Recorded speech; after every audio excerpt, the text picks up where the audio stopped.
Pernah kepikiran nggak, apa hal paling berharga yang Anda miliki dalam bisnis? Apakah itu uang, aset, atau reputasi Anda?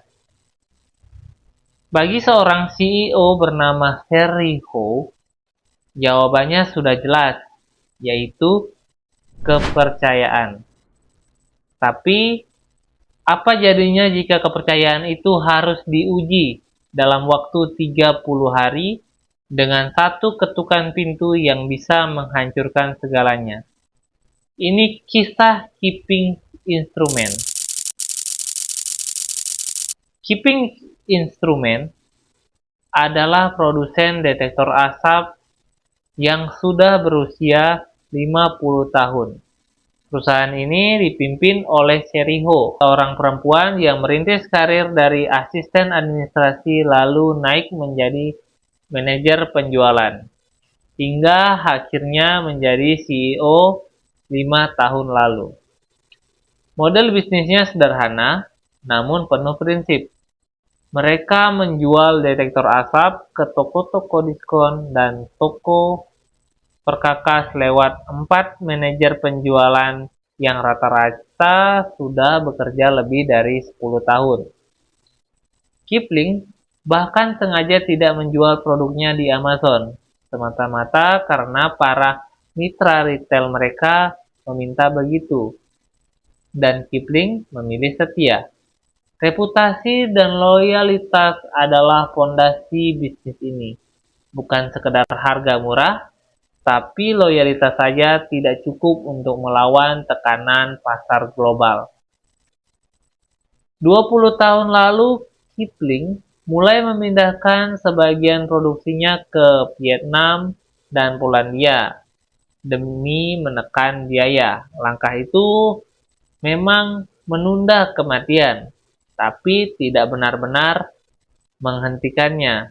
Margin di produk standar terus tergerus, sampai akhirnya beberapa tahun terakhir perusahaan ini mulai merugi.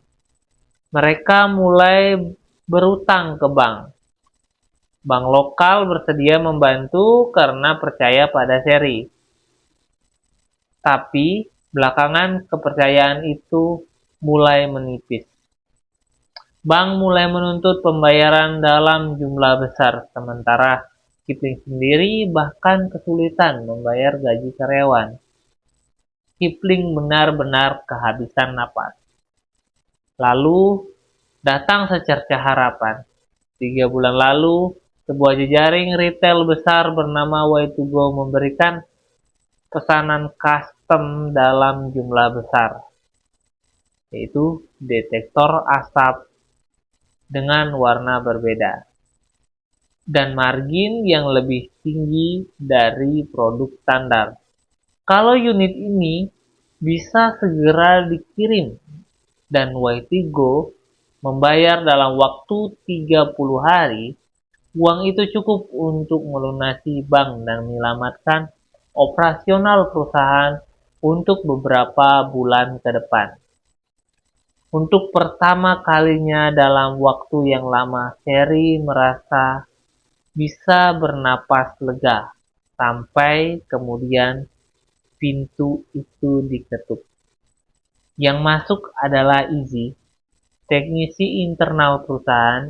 Ia baru saja menyelesaikan pengujian terhadap batch detektor asap pesanan Y2Go.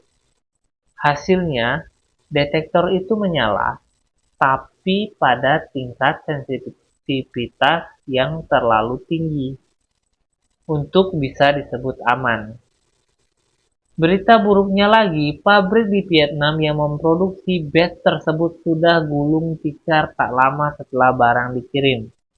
Tak ada lagi pihak yang bisa dimintai tanggung jawab untuk melakukan produksi ulang. Lalu dengan nada mencoba menenangkan, Izzy menyampaikan satu kalimat yang justru menjadi titik paling berbahaya dalam hal ini. Ia berkata, Y2Go tidak akan pernah tahu. Disinilah dilema sesungguhnya bermula. Ini bukan lagi sekedar soal untung dan rugi. Ini soal pilihan. Dia mengirimkan produk yang ia tahu tidak aman demi mendapatkan uang dan menyelamatkan perusahaan yang ia cintai, atau jujur dan menanggung risiko kehilangan segalanya.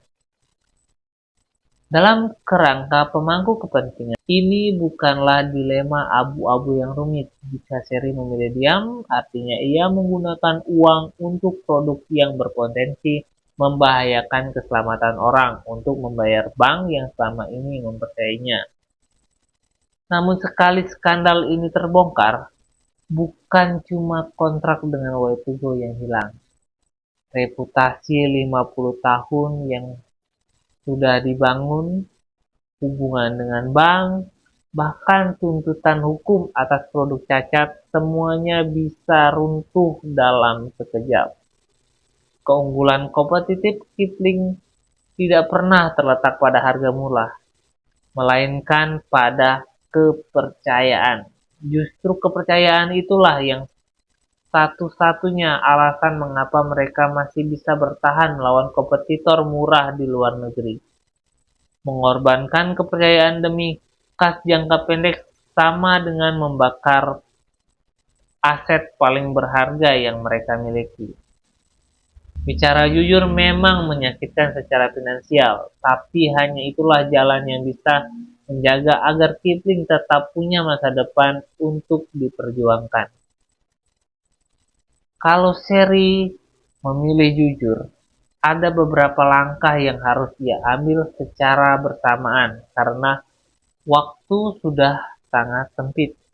Pertama, Sherry harus segera menghubungi Y2Go dengan membawa rancangan solusi, bukan sekedar permintaan maaf. Kemudian, melakukan negosiasi ulang dengan bank secara terbuka dan transparansi. Transparansi justru bisa memberikan kelonggaran atau waktu tambahan.